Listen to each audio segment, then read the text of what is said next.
So I'm Jocelyn, and I'm the APAC growth lead from MakerDAO.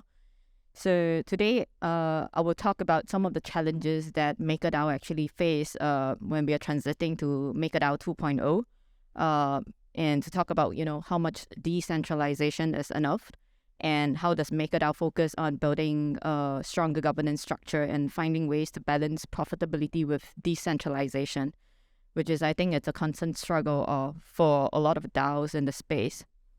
So before I start, right, how many developers are there in the audience? Oh, everyone.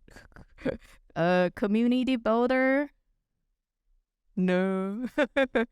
Okay, all right. All right. So obviously DAOs are here today, and it is an emerging part of the ecosystem, the Ethereum ecosystem. So today there are about 5,000 DAOs out there that you can potentially be a governor of. And obviously some might be focused on fundraising or investment, and then while others may be focusing on just specific verticals or social causes. So I actually took this diagram from Gitcoin DAO report that they published last year.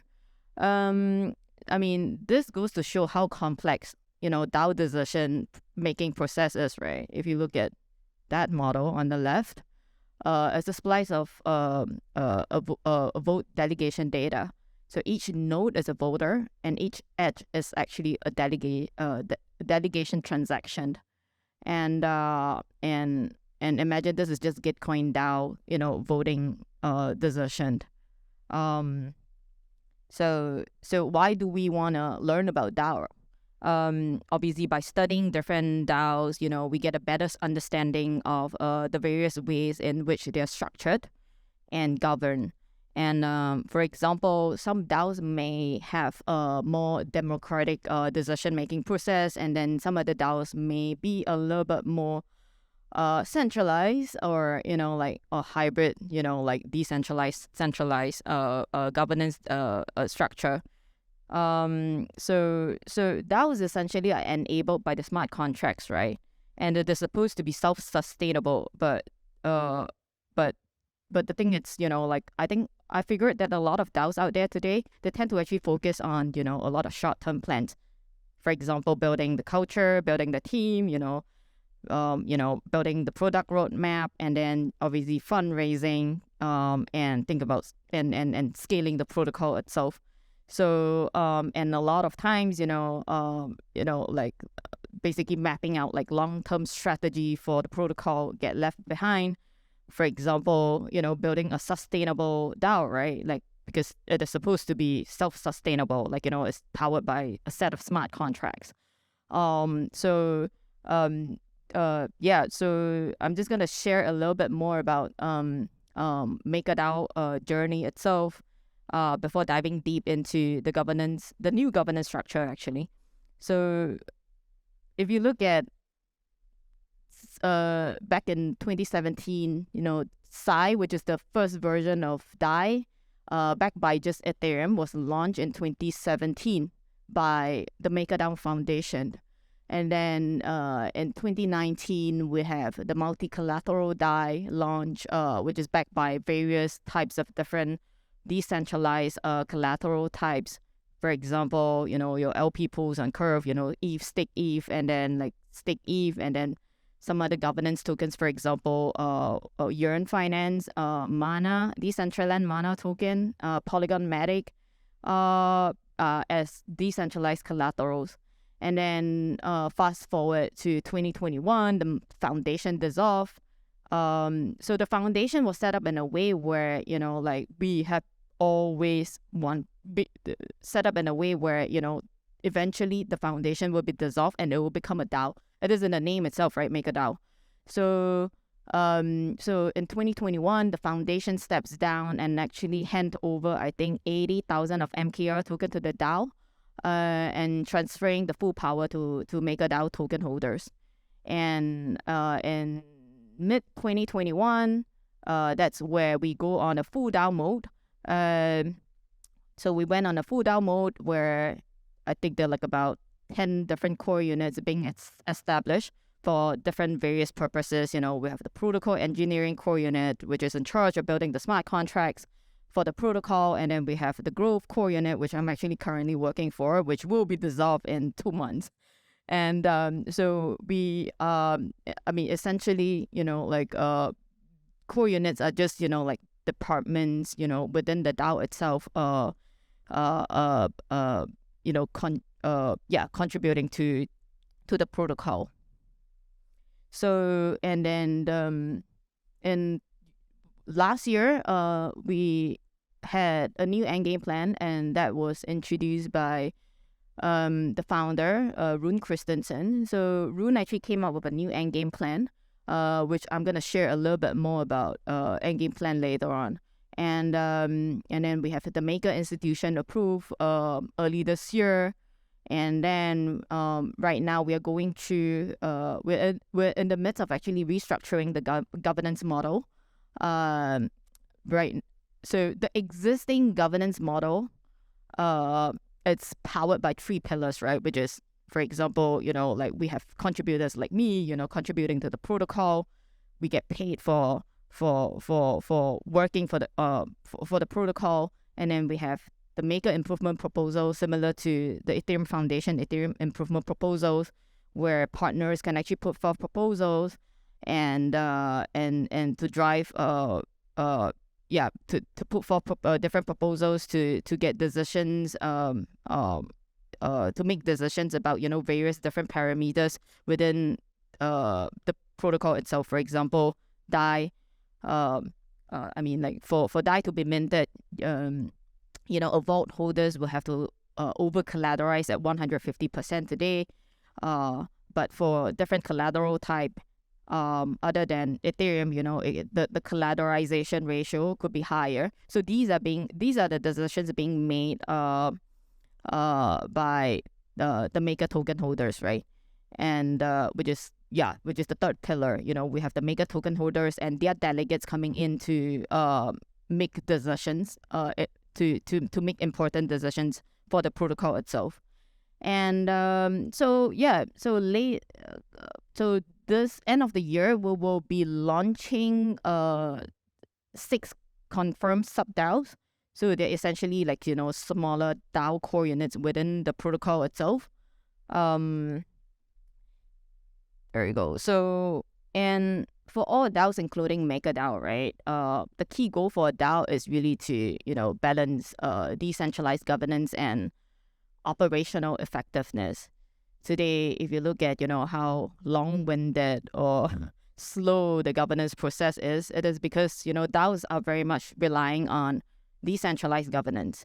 And because, there's no, CEO, in charge of, anything. So decision-making process becomes very slow and contentious.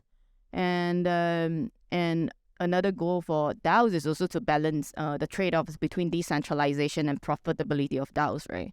For example, for MakerDAO, we have centralized assets backing DAI today, so like for USDC, and so I do know that a lot of MakerDAO community members, they are against the idea of having centralized collaterals in the system backing DAI. But the thing is, if you look at say tokenized real world assets today, tokenized real world assets for like tokenized bonds are actually bringing in 75% of revenues to the protocol. So we have been actually working with different banks, right, in Europe and US, but in Europe with Societe Generale, which is the second largest French bank.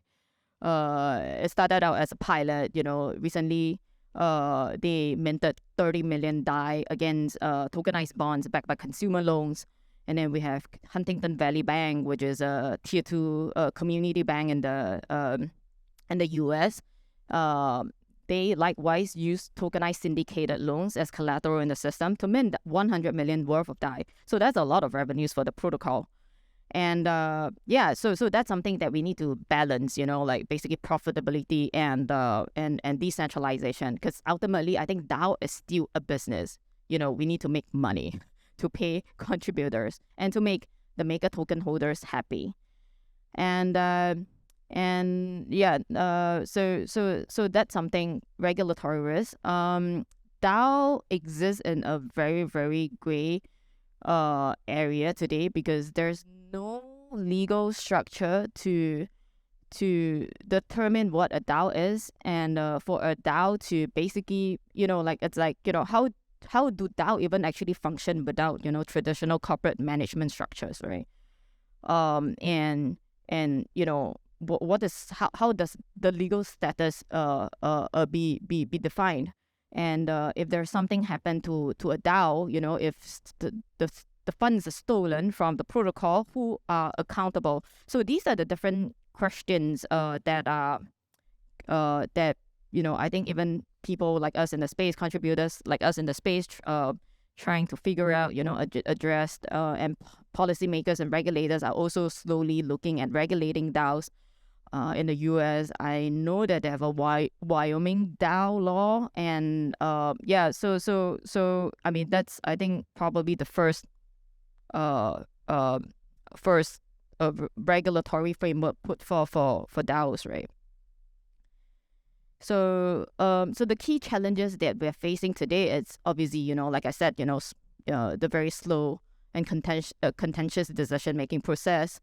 And it is difficult to achieve like decentralized environment because it is just too slow. And and as the DAO or the protocol actually get more users, you see a lot more nuances in the forum. So it's very difficult to actually filter off all these proposals being put forth by both the partners and also the noises on the forum, the feedback. Okay, I wouldn't say noises. And that also slows down decision making process.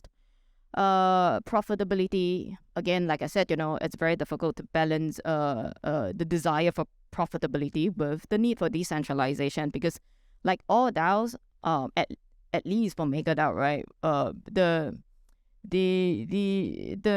The purpose of launching Maker has been always, like for decentralization. Maybe along the way, we onboarded some centralized, like collaterals in the system, but essentially, I think what we are trying to aim here is really to build a decentralized protocol where it is 100% censorship resistant.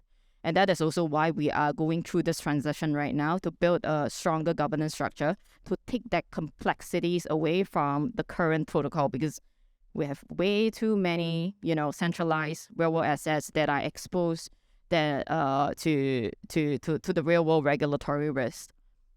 And so as you guys know, I think it is very clear today that, how regulator rules will actually change the DAO's direction.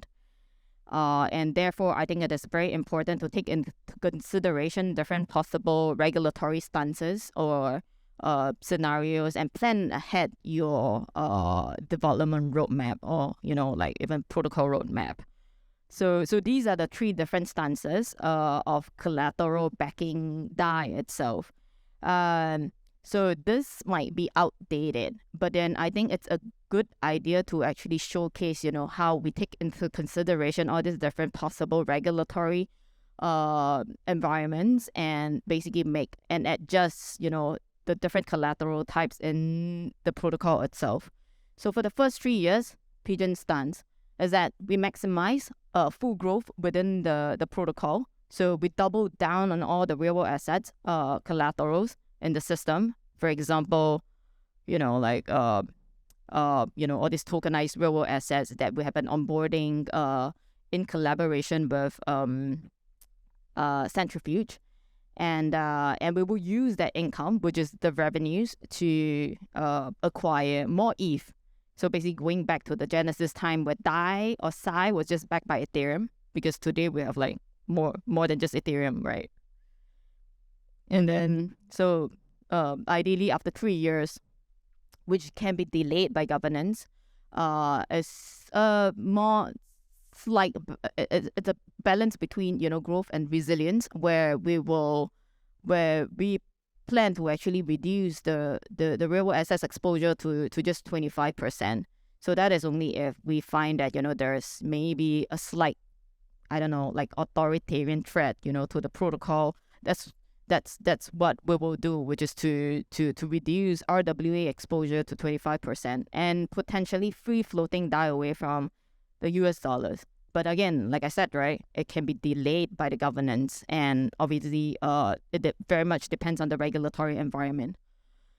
And then, so if the threat of authoritarian or regulator attack grows, what we will do is that we will basically, we will still have like real world assets in the system backing DAI, but we will implement physical, resilient centralized collaterals in the system, which means,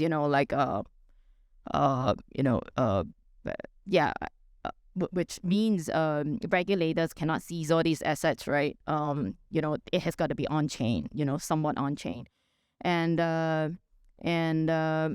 again, free floating DAI away from the US dollars is also likely if that happens.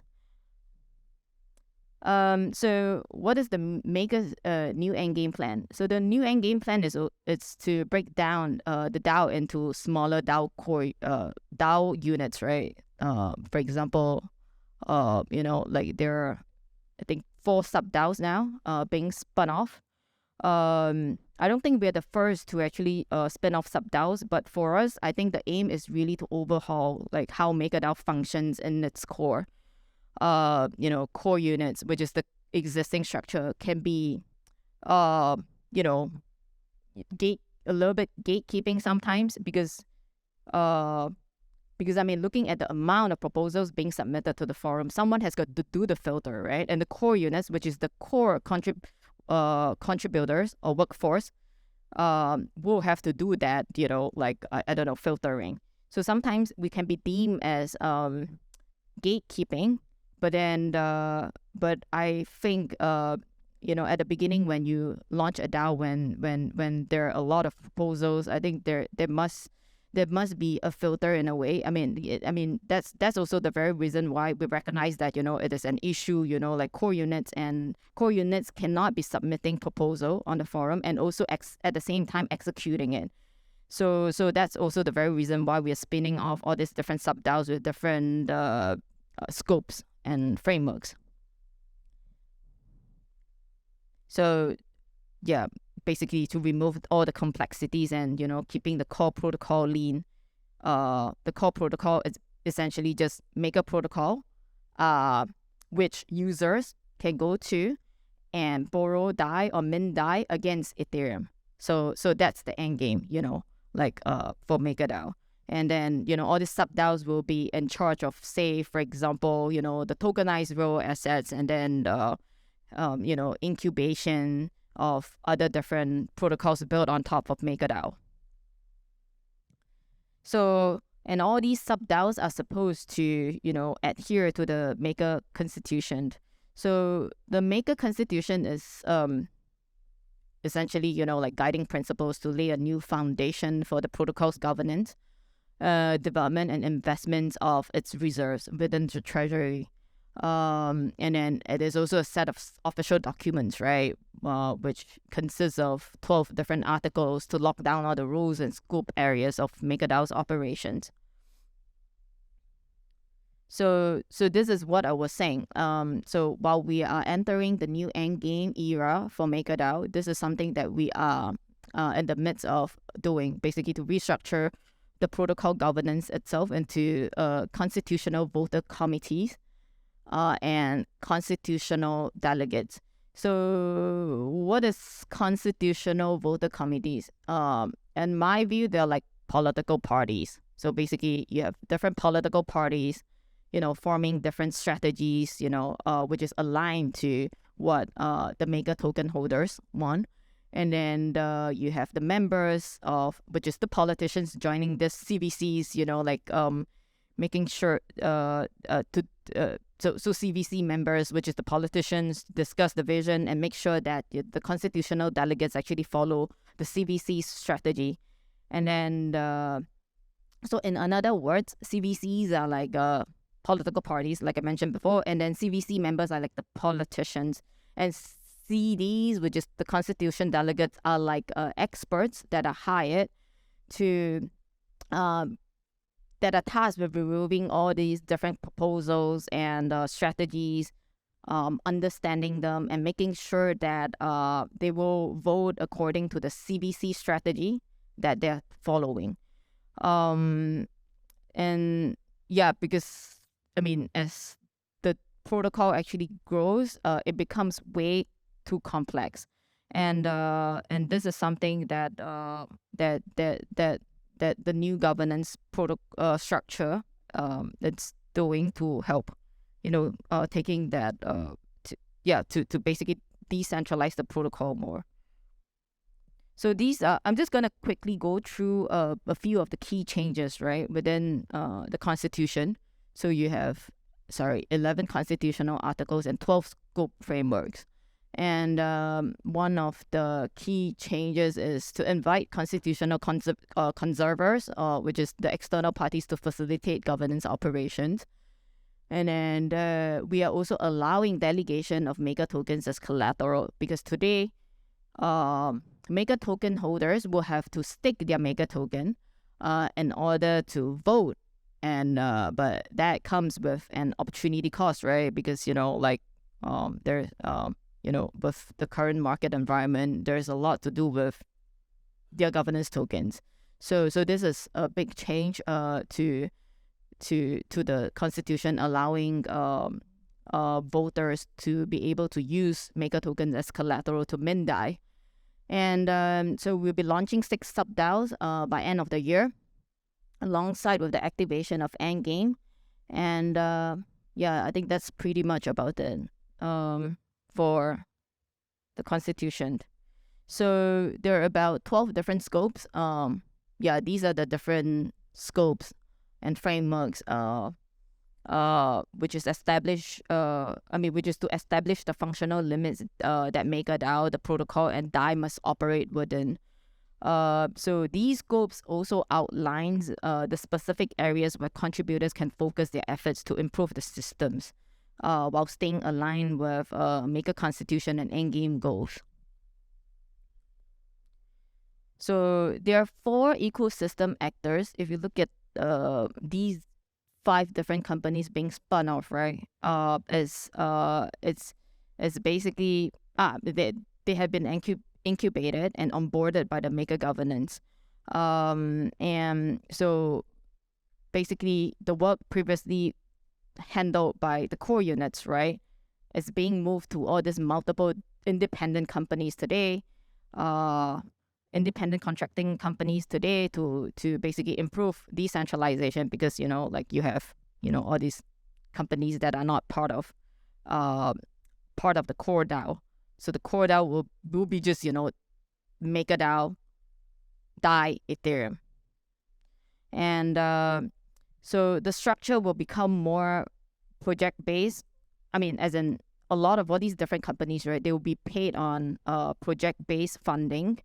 So basically, having been involved with in both systems, right, I think this one is already looking to be much more efficient, because as the protocol actually develops, like MakerDAO, we have a lot of things that are already built, and I think the things that we need to improve is actually governance process. So for example, we have protocol engineering, building multi-collateral, multi-chain strategy, and those are separate projects, right? They're not part of the core protocol in a way. And so all in all, in summary, this is what MakerDAO 2.0 will become. It will become a third-party ecosystem. It will be formed by third-party ecosystem players to create solutions on top of the Maker protocol. All these independent companies rendering services to MakerDAO and its sub-DAOs. And then we have, and obviously right now we're, going through this restructuring. We're building a more decentralized, robust governance model. And with this sub-DAOs being spun off, there will be a new tokenomic system for all these sub-DAOs. So meaning that they will be having their own governance tokens. So with that, let me just end this presentation with a quote from Laozu. The journey of 1,000 miles begins with one step, because I think DAOs are still a relatively new area, and there's so much to be learned and explored in terms of their potential and limitations. So if you are decentralization maxis, DAOs, this is just the beginning. I mean, like if you're building a DAO, there's so much to learn from other DAOs. And I think as long as our intentions are pure, making sure that, when you're building a decentralized protocol, meaning that you're building one and not, like just, I don't know, like, a hybrid one. And as long as we continue to experiment with all these new building blocks and new structures to improve the shortcomings, I think DAOs in the very future can very well become the only way to actually organize like communities, right? It might not be, I don't know, now. It might be, I don't know, a decade or 2 decades from now, right? So I think what I'm trying to say is that DAO is still very, very, very, very new, even for MakerDAO, being the oldest DAO in the space. Yes. Yep, that will be all for me. Questions from the floor? No? Oh, yes. The or sub-DAOs being spun initially. Yep. You're curious of those for. So there's a refi sub-DAO, and then there's also a real world assets sub-DAO, and the other two wait, hang on, let me see. Yeah, I mean, Viridian is the RWA sub-DAO, and then Phoenix Labs. Oh yeah, and Phoenix Labs, the new lab similar to like Uniswap Labs to incubate like protocols. So the new protocol built that will be built by that will be incubated by or launched by Phoenix Labs will be a protocol called Sparks protocol, which is an RV fork. Yeah. So yeah, I mean, keep a lookout. I mean, there will be a lot more protocols, like being incubated by Phoenix Labs. I can't remember the other one. Yeah.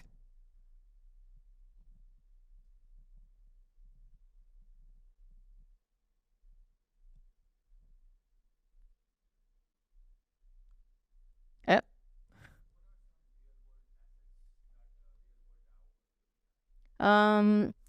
Wow, I mean, looking at the current regulatory climate, right, or even economic climate, it just doesn't make sense for us to look at, some other risky assets, because in the past we have been working very closely with Centrifuge to use their tokenized invoices as collaterals, and those actually has some risk to it, right? You're talking about, like a company defaulting on the loans and stuff like that. So the current strategy is really to use the 1.25 billion USDC in the PEC stability module and use that to deploy into short-term money market funds and US TBOs, that is fetching like about 4.5%, 5% yield right now.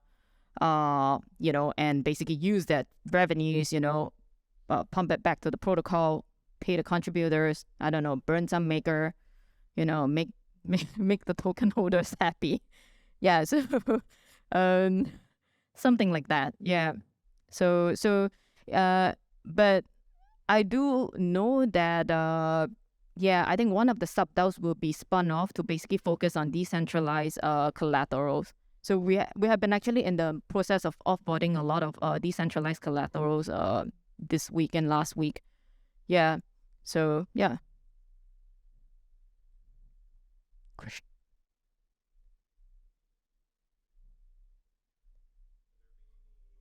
As to how delegates. Yeah. I think if I'm not wrong, right, I do know that CVC members or facilitators, I mean, I don't know what is the term for it. They will have to stake their maker. They need to own a certain number of maker tokens in order to set up a CVC, a committee. Yeah, delegates, same thing, I think. Yeah. Yeah, so I don't know, like there's a lot of things going on right now. I mean, like, uh, yeah. But if you want more information, I can actually send you a link. Yeah. Yeah, afterwards. Yeah.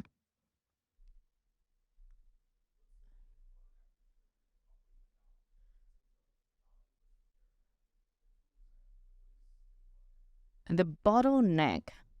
Well, I think the bottleneck is still the governance, right? uh, too many people making like decisions, and then that slows down decision making process. Uh, yeah, and the thing is, I think as the protocol become more complex, there's a conflict of interests, or even like incentives. I mean, the difference of incentives, incentives are not aligned with all these different maker stakeholders within the protocol. It's very difficult to I don't know, like, yeah, I mean, it's yeah, I think that's the key bottleneck. I think the only way to really move forward is really to, take away that, I don't know, independent delegates these days, right? I mean, they're also sort of, I mean, I don't want to say the wrong thing. Okay, I'm just going to be very honest with you because I think the group is very small here.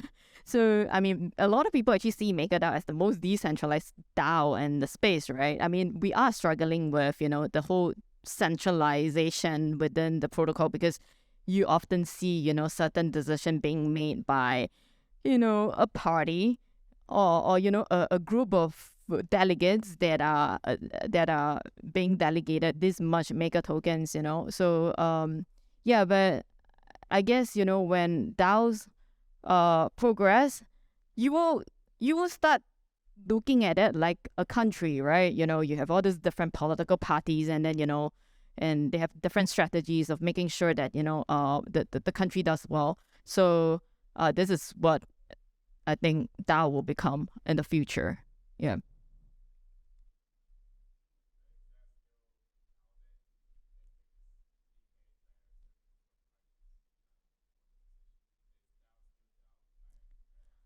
Um, it's still DAOs, but see, I think it is. I mean, I think there's different definition of DAO, right? I mean, if you come to think about it, like I always tell people that DAO is. I mean, DAO doesn't mean that you cannot have a leader. I think it is still very important to have a leader to set the direction for the protocol because no one else will do that. Trust me, like really. I mean, like, I mean, that's why people call it leaders in the pack, right? I mean, there is always a leader in the pack, So, and does that mean that it's decentralized? It's not decentralized? I don't think so because decentralization can take I mean, it can be in the form of decision-making process, right? Instead of just one CEO of a group of board members making decisions for the particular subject, you can have like, I don't know, like maybe 100 of different token holders voting on the decision. Yeah, I think it boils down to definition. And like I said, like I think over at Maker, I think it's essentially what we are trying to do is really to build just one simple base layer of Maker protocol powered by backed by just Ethereum. That's it. Yeah, or like or physical resilient collaterals where it is not possible to be seized by regulators. Yeah. And then if we want to like work on or expand on like tokenized real asset, that will be handled by another sub DAO or an independent company. Yep.